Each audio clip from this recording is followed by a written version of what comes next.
पड़ेगा। महेश ने जिन बच्चियों को जमीन में दफना दिया था वो पांचों अभी तक मरी नहीं थी। जमीन के अंदर तापमान अच्छा था, मिट्टी गीली थी।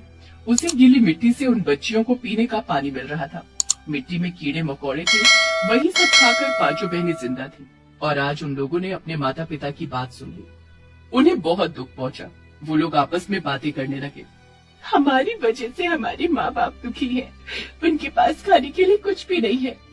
उस अत्याचारी चाचू और चाची को सबक सिखाना पड़ेगा, जिन्होंने हमारे माता पिता के साथ बदसलूकी की और हमें यहाँ दफना दिया। लेकिन हमें अपने माता पिता के लिए खाने का इंतजाम करना पड़ेगा। सुनो सब लोग, कल सुबह हम हमारी नाभियों से फूल गोभी उगाएंगे।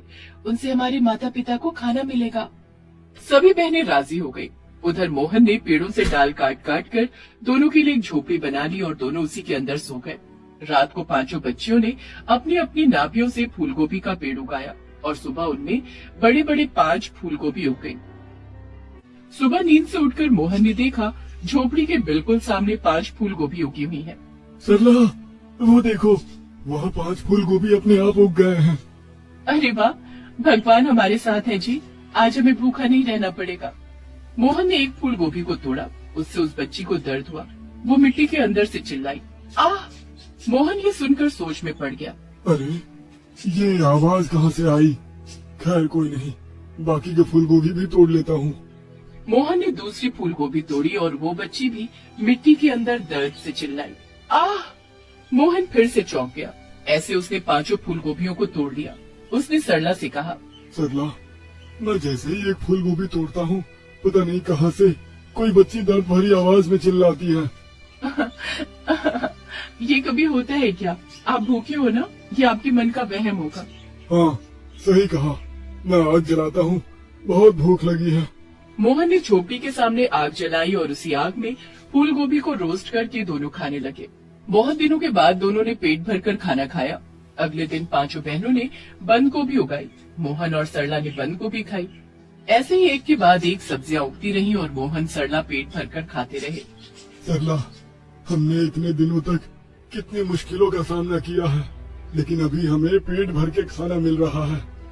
लेकिन पता नहीं हर रोज नए नए सब्जियां उगा कौन रहा है। पता नहीं जी, हमें खाने को मिल रहा है, यही बहुत है। मोहन और सरला शांति से रहने लगे, लेकिन ये शांति ज्यादा समय के लिए नहीं थी। एक दिन महेश और पूनम वहाँ से जा रहे थे। तभी उन्होंने मोहन और सरला को फूलगोभी खाते हुए देखा। अरे, ये क्या? ये दोनों यहाँ क्या कर रहे हैं? आपने दोनों को घर से भगा दिया, लेकिन ये दोनों तो यहाँ रहने लग गए हैं।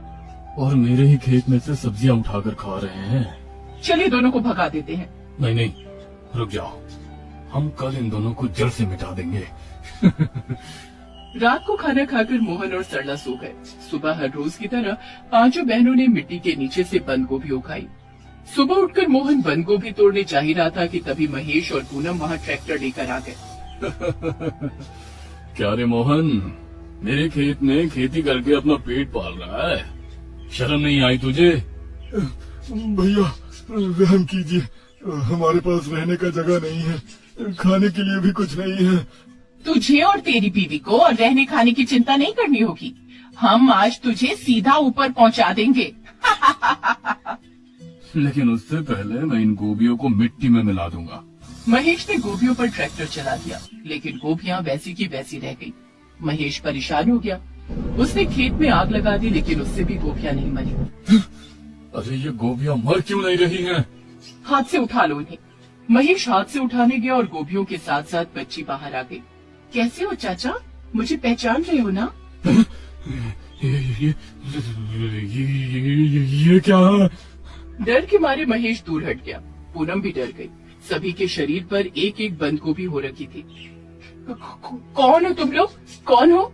हम आपकी भतीजियां हैं, जिन्हें आप दोनों ने यहाँ दफना दिया था। नहीं, ये नहीं हो सकता। नहीं। 5 बेटियों ने अपनी सब्जियां उगाने वाली क्षमता से चारों तरफ सब्जियां उगानी शुरू कर दी। चारों ओर पेड़ों के दलदल बन गए और उन दलदलों में महेश और पूनम फंस गए और वो दोनों मिट्टी के नीचे दफन हो गए। मोहन और सरला को उन दोनों से मुक्ति मिल गई। माँ पापा, हम जिंदा हैं। हम 5 आप ही की बेटियां हैं।